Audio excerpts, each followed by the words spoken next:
ማርያም ነይ የሆነ ነገር ልንገርሽ። ምንድነው የሚያስጮህ? ያበደ አይዲያ ያለኝ ልንገርሽ። ካበደ አማኑኤል አስገባው። እኔ ምን አገባኝ? ቀልድ ነው። ልሳቅ? ከበለክም አልቅስ። ምን አድርጊ ነው የምትለኝ? እሱን ተይውና ጓደኛሽን አጣብሽኝ። የኔን ጓደኛ አንተ? እኔ ምን ያንሰኛል? ምንም ግን አላረገው። አንቺ ይሄን አድርጊልኝ፣ እኔ ደግሞ ያበደ ቦታ ወስጄ ልጋብዝሽ። የምርህን ነው? አዎ።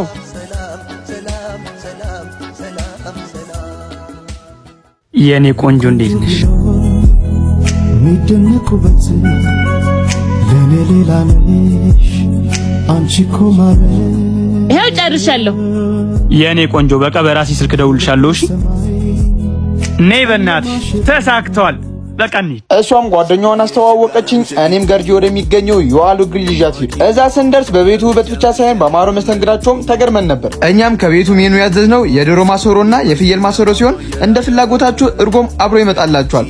አንድ ላይ ስትቀላቀሉት ለየት ያለ ጣዕምም ይሰጣችኋል። ሌላኛው ከየዋሉ ግሪል ያስገረመኝ አሰራራቸውና ፊት ለፊት መገልበጡ ነው። እኛም እየተጎራረስን ደስ ብለን በልተነዋል። እናንተም ሄዳችሁ እንድትሞክሩት ሪኮመንድ አደርጋችኋለሁ። ቤቱ ሰብሰብ ብላችሁ ለመጠቀምም ምቹ ነው። አድራሻችን ገርጂ ከኮሪያ ሆስፒታል ወደ ቦሌ ሆምስ የሚወስደው መንገድ ላይ ታገኙናላችሁ። የዋሉ ግሪል